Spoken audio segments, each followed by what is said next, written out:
Hi students, welcome to grammar English grammar தமிழில். இன்றைக்கி நம்ம பார்க்க போகிற டாபிக் ப்ரிப்போசிஷன். இந்த ப்ரிப்போசிஷன் ஆட், இன், வித் இந்த மூணையும் குட் அப்படின்ற அட்ஜெக்டிவ் கூட நம்ம யூஸ் பண்ணோன்னாக்கா எப்படி யூஸ் பண்ணலாம் அப்படின்றது தான் நம்ம பார்க்க போகிறோம். ஏற்கனவே நம்ம அட்ஜெக்டிவ் அப்படின்னா என்னன்னு பார்த்தோம் இல்லைங்களா? அதாவது நவுனை டிஸ்கிரைப் பண்ணுற வார்த்தையை தான் நம்ம அட்ஜெக்டிவ் அப்படின்னு சொல்லுவோம். குட் அப்படின்னா உங்களுக்கே மீனிங் தெரியும். இந்த குட் அப்படின்ற இந்த அட்ஜெக்டிவ் கூட அட்டை நம்ம எப்படி யூஸ் பண்ணலாம், இன்னும் எப்படி யூஸ் பண்ணலாம், வித் அப்படின்ற இந்த ப்ரிப்போசிஷனெல்லாம் எப்படி யூஸ் பண்ணலாம் அப்படின்றது தான் இந்த கிளாஸில் நம்ம பார்க்க போகிறோம். இந்த வீடியோவை நீங்கள் ஸ்கிப் பண்ணாமல் கடைசி வரைக்கும் பாருங்கள். இதில் நம்ம யூஸ் பண்ணியிருக்கிற எல்லா சென்டென்ஸுமே உங்களுக்கு ரொம்ப ரொம்ப யூஸ்ஃபுல்லாக இருக்கும் இந்த டிஃப்ரெண்ட் என்ன அப்படின்றத புரிஞ்சுக்கிறதுல. பாருங்கள், first the adjective good can be used with different prepositions. அதாவது இந்த adjective good அப்படின்ற இந்த adjective-ஐ நம்ம வெவ்வேறு preposition கூட யூஸ் பண்ணலாம். அது என்ன அப்படின்னு பார்த்தோம்னா in, at and with. இந்த மூணு preposition கூடவும் நம்ம இந்த good அப்படின்ற adjective-ஐ யூஸ் பண்ணலாம். பாருங்க, good plus at, good plus in, good plus with. It shows a high level of skill. அதாவது good at, good in, good with அப்படின்னு நம்ம சொல்கிறோம் இல்லையா? அதுக்கு மீனிங் என்ன அப்படின்னு பார்த்தோன்னாக்கா, மிக அதிக அளவான திறமை இருக்கு இல்லையா? அதை தான் நம்ம இந்த good at, good in, good with அப்படின்ற இந்த ப்ரிப்போசிஷனை யூஸ் பண்ணி நம்ம சொல்லலாம். பாருங்கள் இந்த ஸ்லைடை. The adjective phrase good at means skilled, able, gifted, talented. அதாவது இப்போ நம்ம இந்த குட் அட் அப்படின்னு ஒருத்தவங்கள சொல்கிறோம் அப்படின்னாக்கா, அவங்க அந்த துறையில் ரொம்ப திறமையானவங்களாக இருப்பாங்க, அவங்களால அதை செய்ய முடியும். அவங்க கிஃப்டட் அப்படின்னா அந்த திறமை அவங்களுக்கு இயற்கையாகவே இருந்திருக்கும். அது அடுத்தது அவங்க டேலண்ட்டாக இருப்பாங்க. இந்த மாதிரி யாராவது ஒருத்தர் ஒரு துறையில் ரொம்ப திறமையானவங்களாக அதை எளிதாக செய்யக்கூடியவர்களாக இருந்தாங்க அப்படின்னா அவங்கள நம்ம இந்த குட் அட் அப்படின்ற இந்த ஃப்ரேஸை யூஸ் பண்ணி நம்ம சொல்லலாம். பாருங்கள், இந்த குட் அட் அப்படின்றத நம்ம எப்படி யூஸ் பண்ணலான்னாக்கா, good at is most often followed by a verb. இந்த குட் அட்டை யூஸ் பண்ணுறோம் அப்படின்னா அதுக்கு பக்கத்தில் ஒரு வேர்ப் வரணும், அதை ஃபாலோ பண்ணி ஒரு வேர்ப் வரணும். The verb will be in its gerund form. Gerund form அப்படின்னா அந்த வேர்பு கூட நம்ம ஒரு ஐஎன்ஜியை சேர்த்துருக்கணும். இந்த மாதிரி தான் அந்த குட் அட் பக்கத்தில் வரக்கூடிய வேர்ப் இருக்கணும். அந்த வேர்பும் ஐஎன்ஜியும் சேர்ந்து இருந்துச்சுன்னா அதை நம்ம ஜெரண்ட் அப்படின்னு சொல்லலாம். பாருங்கள், வேர்ப் ப்ளஸ் ஐஎன்ஜி இப்படி தான் இருக்கணும். பாருங்கள், அதுக்கு example, Ram is good at dancing. இதில் டான்ஸ் அப்படின்றது வேர்பு, அது கூட நம்ம ஐஎன்ஜியை சேர்த்துருக்குறோம். இது இப்போ என்னவாயிடுச்சு, ஜெரண்ட் ஆயிடுச்சு இல்லையா? Ram is good at dancing அப்படின்னா என்ன அர்த்தம்? ராம் நல்லா டான்ஸ் ஆடுவான் அப்படின்னு அர்த்தம் இல்லையா? அவனுக்கு இந்த டான்ஸிங்கில் ரொம்ப திறமை இருக்குது அப்படின்னு நம்ம சொல்கிறோம். அடுத்தது பாருங்கள், dancing is the gerund form of the infinitive verb to dance.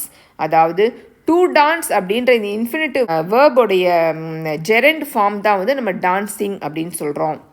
அடுத்தது பாருங்கள், at is a preposition with many uses. இந்த at ஒரு preposition, அதுக்கு நிறைய uses இருக்குது அப்படின்னு நம்ம பார்த்துருக்குறோம் இல்லையா? It is often used with adjectives to show how well somebody does something. இது இந்த at அப்படின்ற இந்த ப்ரிப்போசிஷனை நம்ம அட்ஜெக்டிவ் கூட சேர்த்து சொல்லுவோம். அந்த மாதிரி எப்போ நம்ம சொல்லுவோம்னாக்கா, யாராவது ஒருத்தர் ஏதாவது ஒன்றுத்தில் ரொம்ப திறமையாக இருக்கிறாங்க அப்படின்னு நம்ம சொல்லணும்னு நினைக்கும்பொழுது நம்ம இந்த ப்ரிப்போசிஷன் அட்டை ஏதாவது ஒரு அட்ஜெக்டிவ் கூட சேர்த்து நம்ம சொல்லுவோம். பாருங்கள், அதுக்கு example, Priya is good at drawing. My brother is good at playing the piano.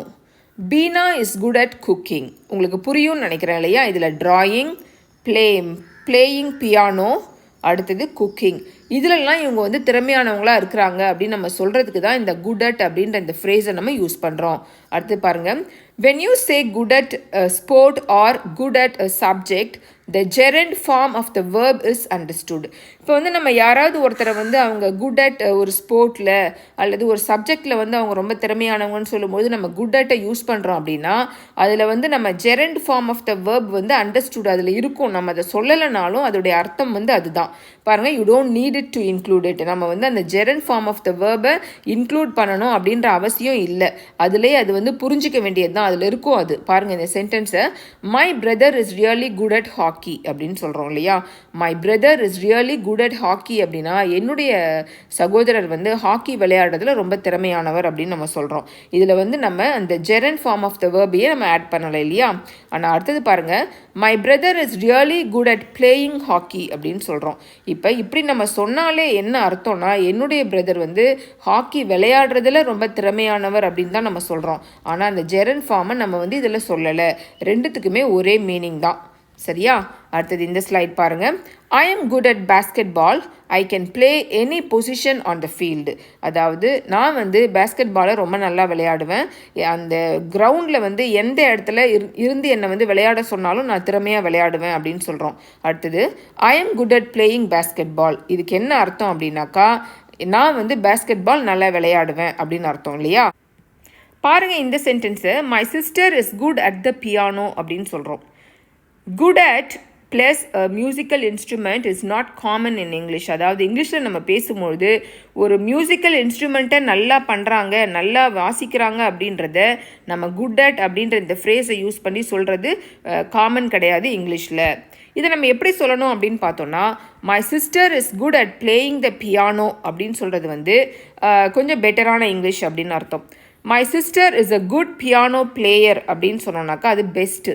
My sister is a good piano player அப்படின்னு நம்ம சொல்கிறோம். அடுத்தது பாருங்கள், I was a good guitar player in school அப்படின்னு சொல்கிறோம். பாருங்களேன், இதில் வந்து my sister is good at playing the piano அப்படின்னு ஒரு மியூசிக்கல் இன்ஸ்ட்ருமெண்ட்டை நல்லா வாசிக்கிறத சொல்கிறதுக்கு நம்ம வந்து குட் அட்டை யூஸ் பண்ணோம் அப்படின்னா அது வந்து ஓரளவு பாதி தான் நல்ல இங்கிலீஷ் அப்படின்னு நம்ம சொல்லலாம், பெட்டர் இங்கிலீஷ் அப்படின்னு சொல்லலாம். அதை நம்ம இன்னும் நம்ம நல்லா பெஸ்ட்டாக சொல்லணும் அப்படின்னா my sister is a good piano player அப்படின்னு தான் நம்ம சொல்லணும். அடுத்தது பாருங்கள் இந்த ஸ்லைடை, my student is an engineer, he is good at fixing computers.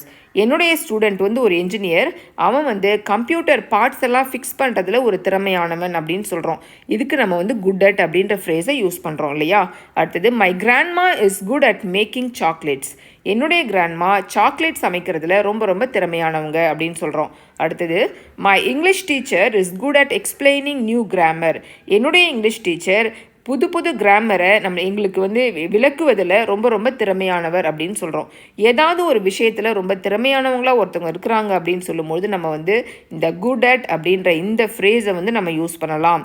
ஆனால் ஒரு மியூசிக்கல் இன்ஸ்ட்ருமெண்ட்டை அவங்க நல்லா வாசிக்கிறாங்க அப்படின்னு சொல்லும்போது நம்ம வந்து குட் அட் அப்படின்றத யூஸ் பண்ணுறதை விட நம்ம என்ன யூஸ் பண்ணலாம், he is a good piano player அப்படின்னு சொல்லலாம். he is a good guitar player அப்படின்னு நம்ம சொல்லலாம். சரியா. அடுத்தது பாருங்கள், குட் இன். ரெண்டாவதாக நம்ம பார்க்க போகிற யூசேஜ் வந்து குட் இன். இந்த இன் அப்படின்ற ப்ரிப்போசிஷனை குட் அப்படின்ற அட்ஜெக்டிவ் கூட நம்ம எப்படி யூஸ் பண்ணலாம். Good in is rare to use when you are talking about the skill level of someone.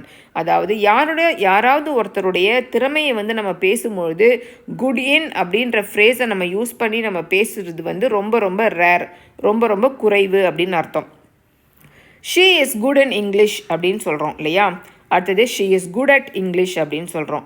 நேச்சுரலாக இங்கிலீஷ் பீப்புள் எப்படி சொல்லுவாங்கன்னா she is good at English அப்படின்னு தான் சொல்லுவாங்க. இதான் வந்து natural choice. She is good in English அப்படின்னு சொன்னால் அதை வந்து நம்ம பெட்டர் சாய்ஸ் அப்படின்னு தான் சொல்லலாமே தவிர அது வந்து பெஸ்ட் சாய்ஸ் அப்படின்னு நம்ம சொல்ல மாட்டோம். She is good in English அப்படின்னு சொல்கிறத விட she is good at English அப்படின்னு தான் நம்ம சொல்லலாம்.